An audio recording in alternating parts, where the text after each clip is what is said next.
Un rapport de l'ONU épingle l'Afrique de l'Ouest, la criminalisation de l'homosexualité en Ouganda, la situation politique au Sénégal. Salut, c'est DC le Sénégalais. Nous espérons que vous allez bien.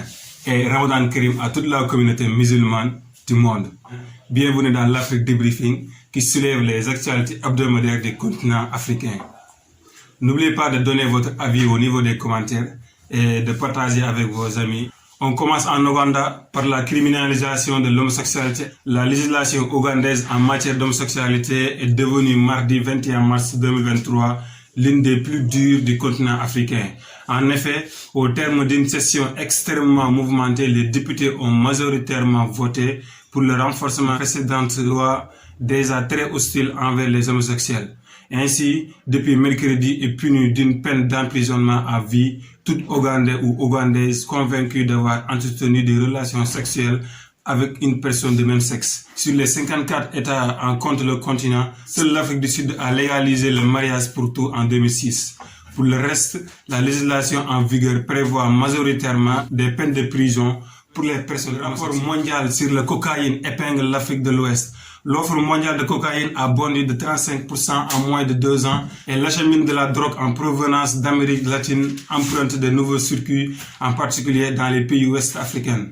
Après un déclin dû à la pandémie du coronavirus, la culture de la coca a grimpé de 35% entre 2020 et 2021, selon le rapport mondial sur la cocaïne de l'Office des Nations Unies contre la drogue et le crime.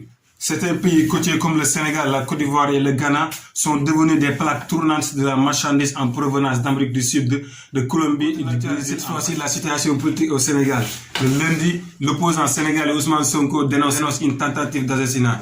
L'opposant s'est trouvé le 16 mars dans une clinique privée de Dakar où il reçoit des soins après avoir affirmé s'être senti mal à cause du gaz lacrymogène envoyé par les forces de l'ordre lors de son transfert forcé vers le tribunal de Dakar où s'est tenu son procès en diffamation contre le ministre Mame Mbaye Niang.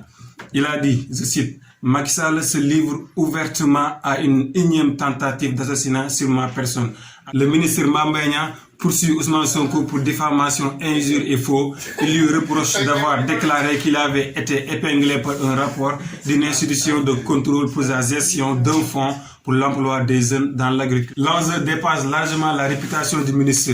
Les textes en vigueur prévoient une radiation des listes électorales et l'opposant risque donc d'être déclaré inéligible pour la présidentielle de 2024. Lui et ses partisans dénoncent une instrumentalisation de la justice par le pouvoir pour l'éliminer politiquement. De son côté, lors d'un conseil des ministres s'est tenu mercredi, le président de la République Macky Sall a demandé aux ministres de prendre toutes les mesures pour assurer la sécurisation absolue des personnes et des biens au regard de certains troubles à l'ordre public observés cette fois-ci avec la CEDEAO. 5e réunion régionale sur le développement de la stratégie de commerce électronique de la CEDEAO s'est réunie à Accra au Ghana du 20 au 21 mars 2023 pour valider le projet de stratégie du commerce électronique de la CEDEAO. La stratégie du commerce électronique de la CEDEAO est conforme aux ambitions de l'agenda 2063 de l'Union africaine et de la vision 2050 de la CEDEAO, visant à tirer parti de la numérisation pour le développement économique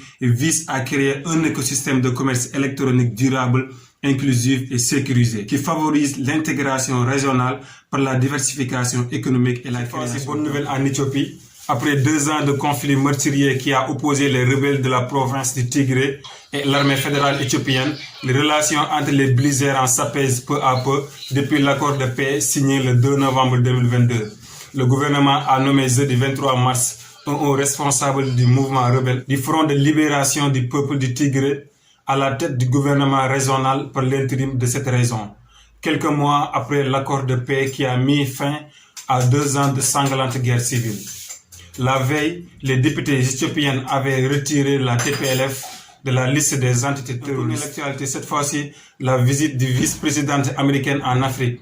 La vice-présidente américaine Kamala Harris entame ce dimanche sa première visite en Afrique. Celle-ci la mènera au Ghana, en Tanzanie et en Zambie. Kamala Harris rencontrera des dirigeants, des hommes d'affaires afin d'approfondir les relations diplomatiques et de promouvoir la coopération économique. Les États-Unis sont préoccupés par le renforcement de la présence économique de la Chine en Afrique et souhaite que les investissements privés augmentent sur le continent pour faire progresser les relations. Cette fois-ci, la troisième journée des éliminatoires s'est achevée ce vendredi 24 mars entre confirmation et surprise. Le Sénégal, le Mali, le Burkina, l'Algérie continuent leur sans faute. La plus large victoire de cette troisième journée est à mettre à l'actif des champions d'Afrique victorieux à Diamniadio face au Mozambique, avec notamment une réalisation de Sadio Mané de retour en sélection. Parmi les surprises de la journée, la défaite du Nigeria à domicile face à la Guinée-Bissau. Les Super Eagles sont restés impuissants à Abuja. Favoris à domicile, les Bafana d'Afrique du Sud ont été accrochés 2-2 par le Libéria. Ce score a une conséquence directe, la qualification des Lions de l'Atlas. Sans jouer, le Maroc est le premier pays à se qualifier pour la phase finale de la compétition en dehors de la Côte d'Ivoire, pays organisateur. Merci, c'était tout pour aujourd'hui. N'oubliez pas de donner votre avis au niveau des commentaires et d'informer vos amis en partageant nos publications. Peace.